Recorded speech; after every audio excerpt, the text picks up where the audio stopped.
Welcome to the T-Pac Arcade. Today's game is King's Knight for the Nintendo Entertainment System. In this 1989 shoot-'em-up from Squaresoft, you've got to rescue the princess from the dragon. Duh. So the objective here is to navigate 5 auto-scrolling levels, blasting fantasy creatures and terrain to uncover special magic items and upgrades, like orbs to increase your power, shields to increase your defense, springs to increase your jump, and boots to increase your speed. I would think wearing multiple pairs of boots would start to slow you down after a while, but what do I know? The first 4 levels feature each playable hero individually. Rayjack the Knight, Kaliva the Wizard, Barusa the Monster, and Toby the... Kid Thief? You can't be a proper hero if you're an active criminal, Toby. Go amend your life. And in the final level, your whole crew teams up to take on a gauntlet of gargoyles and spiders and ghosts and ultimately the big mean dragon himself. Seems pretty straightforward, right? Nope, this game is about as clean-cut as Toby the Dirtbag's Code of Ethics. And quite possibly the most convoluted shoot-'em-up in existence. I literally had to follow an online strategy guide to the letter and study an item map of every single level just to make it through. And not only that, but I had to abuse save state checkpoints every step of the way. Because not only is King's Knight needlessly obtuse, but even when I knew exactly where to go and exactly what to do, this game demands far more skill and execution than I've got at my disposal to actually, do it. Allow me to elaborate. If you don't find and collect all 4 magic triangles hidden in the introductory levels, then Kaliva the Wizard can't destroy all the sea monsters in the final stage, and all of you are dead, the end.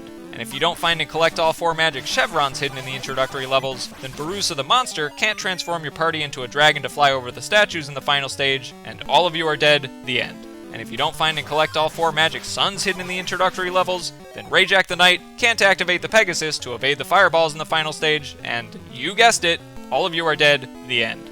And finally, if you don't find all the hidden dungeons in the introductory levels, then you can't collect the 4 magic pillars hidden in the dungeons. And if you don't collect the 4 magic pillars hidden in the dungeons, then Toby the immoral cretin can't take down the walls in the final stage, and you get crushed at the bottom of a perpetually scrolling playfield. Or in other words, all of you are dead, the end. But it gets worse. If you die on any level, you don't get to retry it in order to find your missing items. The game just throws you right into the next stage, and each incomplete level means a missing member of your party. That's right, you could end up trying to take down the evil dragon with just scum of the earth Toby. And you can't take down the evil dragon with just dirty stinking rat Toby, because like I said earlier, you need every magic item and every party member to get through the final level.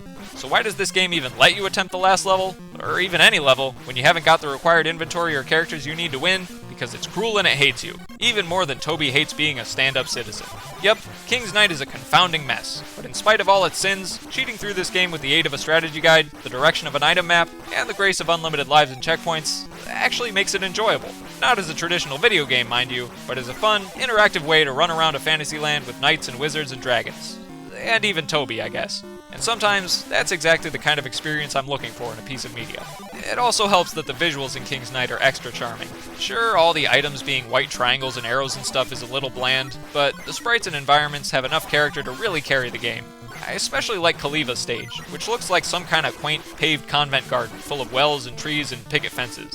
And foreboding dragon footprints. Nice touch, Squaresoft. The underground dungeons are really cool too, since they make great use of the mostly black playfields for a creepy atmosphere. The characters are even tinted blue to integrate nicely, and the white-winged demon guarding the exit stands out in the best way. The sound design is great too. These are classic NES chiptunes if I've ever heard them, and there's a great variety here in all the different upgrade, health, and item chime bleeps and bloops. Sure, the blasting noise can drown things out most of the time, but this is a shoot-'em-up after all, and shoot-'em-ups like blasters just as much as Slimeball Toby likes stealing purses from old ladies. My favorite part of King's Knight is the final boss fight with the dragon, because you have to rotate your party configuration to attack him with each and every character until the screen flashes. Then you're treated to a cutscene of the whole crew lancing him with a sword. I just find the requirement of using every team member here really satisfying. Although, without a strategy guide, I probably would have just ignorantly attacked him with the same guy for like half an hour, wondering why I'm not winning. But like I said, King's Knight is the most convoluted shoot-'em-up of all time, so that's par for the course.